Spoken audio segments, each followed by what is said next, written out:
Marikoy, welcome sa aming mini vlog. Nung isang araw pa nga tong video na to, pero ngayon ko nga lang na-edit. Mga bandang 8:00 nga pala to ng umaga at eto, gising na nga ang baby Elise. Kuha niya na nga yung susi sa papa niya at eto siya na nga daw ang magdadrive.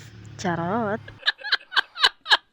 At eto, nakasakay na nga kami sa motor dahil magpapahatid nga kami sa kabila at sasaglit lang naman kami doon. Fast forward mga Marikoy, nakauwi na nga pala kami. At pagtapos ko nga maglaba, eto nga at pinaturukan ko nga siya ng anti-tetano. Nauntog kasi siya sa bakal na may kalawa. Kaya ayan, pinaturukan ko na nga para bawas kaba na rin. Kaso late ko nga siyang napaturukan dahil kinabukasan pa nga siya naturukan. Pero at least, nabawasan ang kaba ng nanay na to.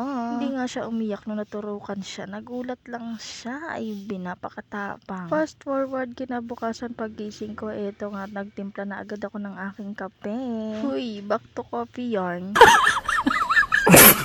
Ayan, at for the higop-higop na nga ang person kahit napakainit pa ng kape. Dahil nagmamadali akong makahigop ng kape, ayan, napaso tuloy ako.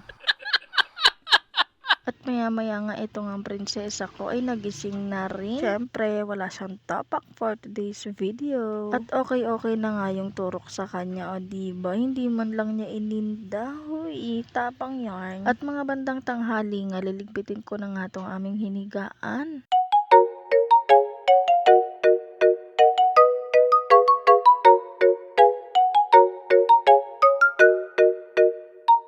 At pagtapos ko ngang iligpit yung aming hinigaan, eto nga at naiinis na naman ako dito sa aming mga damitan. Eto nga palang lobo na pinapakita ko, para nga pala yan sa darating na birthday ni baby Elise. Abangan! Sino ba namang hindi maiinis? Tignan nyo naman kasi napakagulo ng aming mga damitan. Kaya nga eto at tinanggal ko na yung mga nakasingit-singit dito sa mga gilid-gilid dahil naiinis na talaga ako. Inayos ko nga itong ipitan ni baby Elise dahil napakagulo, hindi man lang siya nakaayos. Kita naman sa video, di ba, na napakagulo talaga. Ay, grabe ba? Ito at aayusin ko na nga para naman maganda siyang tignan.